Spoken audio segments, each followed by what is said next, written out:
Today, the BBC published an article called "We're Being Pressured into Sex by Some Trans Women."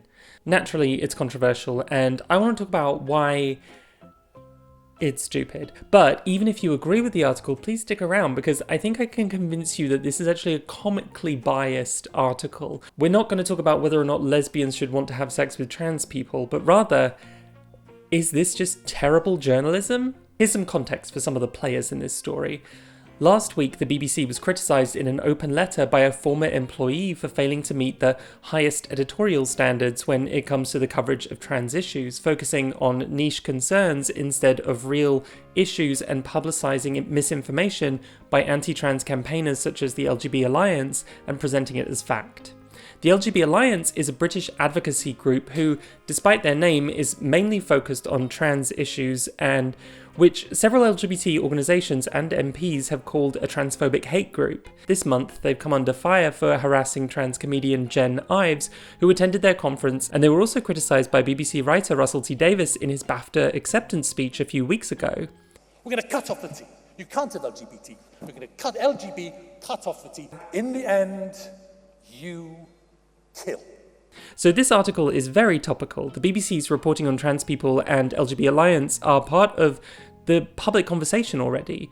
The writer of this article, Caroline Lowbridge, has been working on this story for a year, judging by this tweet. So I'm sure this is going to be great. This will be well-researched and verified, completely unbiased, and will take all of the above criticism on board. The open letter said in regards to the BBC that some recent coverage regarding transgender issues have been shallow rather than in-depth, and have taken the words of anti-LGBT campaign groups at face value rather than exploring them in depth. But surely something that has been a year in the making will rise above that and be stellar journalism, the journalism of the stars. So the title is very strong. We're being pressured into sex by some trans women. It's a very strong statement. It's also indicating that this will probably centre around testimonies. So let's see if they can prove this very strongly worded title, though it also feels a bit like this title was supposed to be "We're being pressured into sex by trans women," because this is kind of a really stupid sounding title. But if you take out some, it's kind of a great title, right? Though the agenda is maybe a little bit too obvious if you just say trans women. So someone in the editorial process was like, you've got to put some in there so we don't get in too much trouble. Their premise is a lesbian transphobic if she does not want to have sex with trans women? Some lesbians say they are increasingly being pressured and coerced into accepting trans women as partners, then shunned and even threatened for speaking out. Several have spoken to the BBC, along with trans women who are concerned about the issue too. The article doesn't go into the topic of cisgender women who are abusive to other cis women, but I'm sure that's just because we're all on the same page and we just understand that that is a thing, that some people are just crap people. So who did they talk to prove that this is a real widespread issue and not just Twitter discourse about sexual preferences? Their testimonies come from 3 anonymous cis lesbians and then 5 or so alleged testimonies that they got via anti-trans groups. The article admits that ultimately it has been difficult to determine the true scale of the problem because there has been little research on this topic, only one survey to my knowledge. However, those affected have told me the pressure comes from a minority of trans women, as well as activists who are not necessarily trans themselves. So it's a minority of a tiny minority, even if it is true that there is pressure. It seems like the title is maybe blowing things out of proportion, just a little bit of fear-mongering, just a cheeky little bit. But there has been a survey on this, so that's very promising. Objective research is always great to back up anecdotal reports. It turns out this survey was an internet poll done by an anti-trans group, Get the L Out, distributed through their social media circles, which included 80 people, most of whom already dislike trans people. The name of the group, Get the L Out, refers to LGBT. They want to get the L out of LGBT to liberate themselves from men. So this ends up being a very small and a very biased sample. Even out of this sample, only half of them thought that the pressure from trans women was a problem.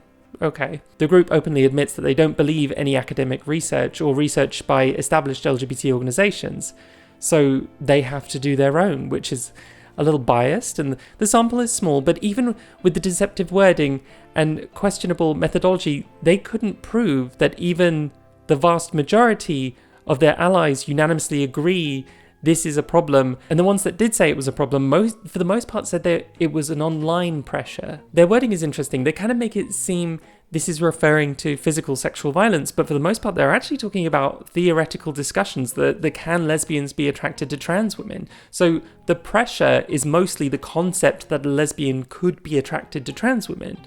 That's a very interesting topic. But the writer is also biased with her sample of interviewees as well. They never interview any cis women who date trans women.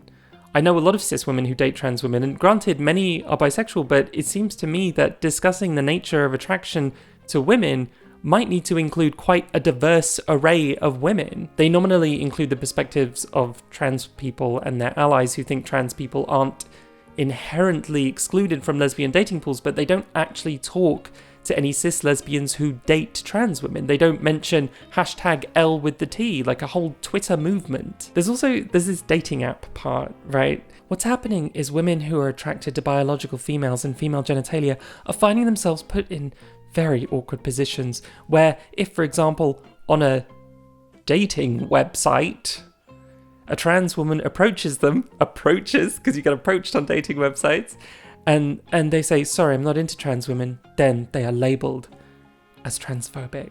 First of all, what dating app are you using?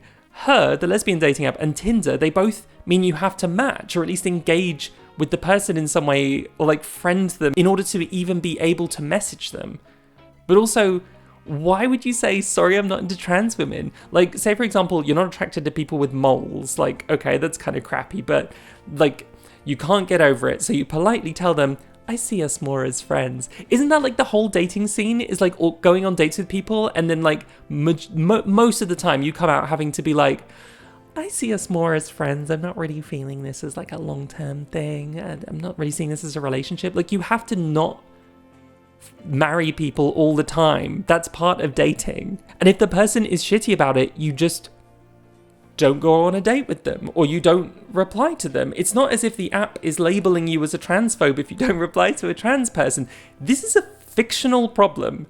It's ridiculous. This is a BBC News article, and they're like, they're being put in really, really uncomfortable positions on Tinder. It's really hard. They get labelled as transphobes. Like, no, what are you talking about? Also, I've been pressured by cis women before, and men. No one has a monopoly on being an asshole. The BBC is a case in point. The article assures us that LGBT Alliance aren't a hate group, because we asked them and they said they're not.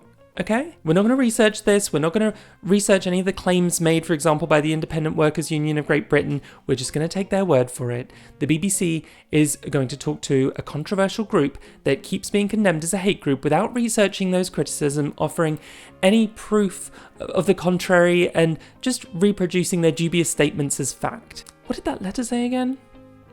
This is the same group who held the conference Jen Ives was at, where she wasn't allowed to go to the toilet and she was harassed. They also uncritically pushed this narrative that LGBT Alliance was formed in response to Stonewall, going from being a lesbian, gay and bisexual org to being a trans organisation. So suddenly there's a gap and LGBT people are being left behind.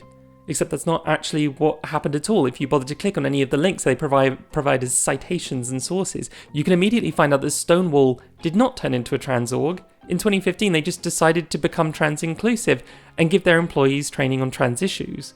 Most of their work still centres around gay issues, or issues that affect the whole LGBT community, such as inclusive schools and workplaces, and trans people are just included in that now. Also, like, trans people are lesbian, gay and bisexual too. Even if you think like a trans woman can never actually be a real woman, and therefore if she's attracted to men, she's not really a straight woman, then you think she's gay and she should be included, right?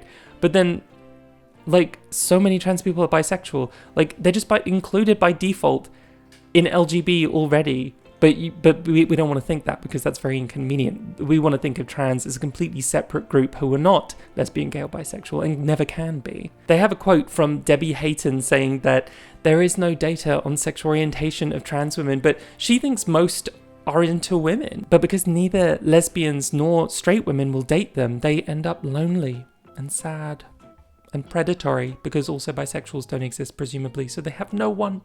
They have no one because everyone's revolted. And actually there just is research on this in real life, here in the real world, it's very easy to find out who trans women are into. And it's also very easy to find out that trans people are married at the same rates as the general population. So this narrative of lonely, creepy, unwanted trans women, it's just not true.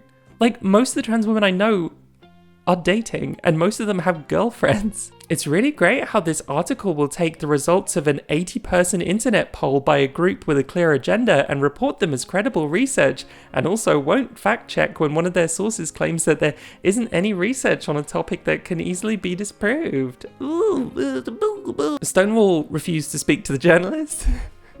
But they did provide a statement, and so did Planned Parenthood, and even though they're portrayed as being on the lesbians have to sleep with trans women or their transphobe side of this, neither of their statements actually reflect that. So what is the BBC's proof of this actually happening, besides a handful of anonymous testimonies and statements from clearly biased groups? The author says she wanted to show both sides, but no one from the other side would talk to her about it, so she found an old deleted Riley J. Dennis video. What? She ignored the fact that it's probably deleted because Riley got an incredible amount of transphobic abuse, and she also ignores a video which is still up about being a trans lesbian. Like, what straight dude in their right mind would actually think that pretending to be a trans woman would get them laid more? Like, there's a pretty huge stigma within lesbian communities against trans women. Identifying as a trans woman definitely isn't like a shortcut into sleeping with a bunch of women. And if you decide to medically or hormonally transition, you're physically altering your body permanently just for some hypothetical possible future where you might get to sleep with more women. And I don't know if you know this, but hormones change your sex drive and how everything works, so it could put a pretty major damper on your plan to seduce all the lesbians of the world. Then she linked to a video with only 9,000 views and some LiveJournal posts by Roz Cavaney from 2012, which are labeled as articles, but they're literally just Cavaney's blog posts, and also none of them are saying lesbians need to sleep with trans women. They're just suggesting that automatically excluding a whole minority group from your dating pool is maybe a bit sus. All this stuff is from at least 5 to 9 years ago, so using these responses seems like a bit of a stretch. This isn't convincing me this is a widespread problem worthy of a year of BBC investigative journalism and not just some fringe Twitter discourse. What's next, a BBC documentary on asexual Tumblr discourse from 2012? And you know what? The other side of this story isn't discourse from a decade ago, it's a total other conspiracy. And that is that radical anti-trans activists like LGB Alliance are trying to push this particular narrative of trans predators because it serves them. This article pretends it got both sides of the story because it found some old internet content, but actually it missed a whole other part of the narrative because trans people were too scared to talk to them. When the smaller minority is frightened of you, it's really time to stop for a second and think, wait, are we the baddies? But even this feeble attempt at seeing both sides is sandwiched by more transphobia, and the article ends, not transphobia, gender critique.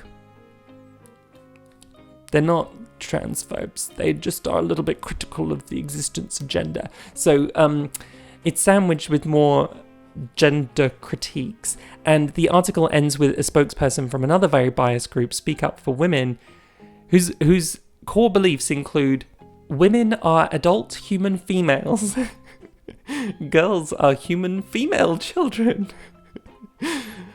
lesbians are exclusively same-sex attracted females and have their right to assert their same-sex attraction without facing harassment. Sex refers to biological characteristics that distinguish males from females. Sex is immutable. God, do they not understand? Trans people know better than anyone that, like, you have biological sex characteristics. Like, you know trans people have bodies too, right? And they're quite noticeable. I often look down and I see things, you know? Like, the controversy around transitioning is that we change those physical characteristics. Trans people know that sex exists. Don't tell anyone, but it's true. So this lady from Speak Up for Women talks about how she has been harassed for her opinions. The article doesn't mention that Riley got so much hate on her video that she deleted it and all the abuse that she faced. And the video with only 9,000 views after like 7 years or whatever mostly has dislikes. So pretty much everyone watching it disagrees and hates this person. To say that I'm I'm not attracted to trans women broadly seems a little bit transphobic. This seems to be framed as the trans side is winning. The transgenders are the bad, aggressive, unreasonable side who experiences no backlash, and these poor lesbians who can't help going on a Tinder date with someone they don't like just want to have a reasonable discussion. It's also framing it as something all lesbians agree upon, and it doesn't interview a single lesbian group whose focus is actually working with lesbians and not talking about trans issues, such as the UK's longest running lesbian social group, which includes trans lesbians. Some people are just douchey on the internet. I've had death threats for all kinds of stupid shit. I got death threats for like... other lesbians got death threats for liking my video about the lesbian master doc not being very good. Like, presenting some people are douchey and have bad takes on the internet as trans women are predators and the people need to know is a biased take. It's following an agenda. Interviewing people from highly criticized and controversial fringe groups and not making an honest effort to present the other side is biased and following an agenda.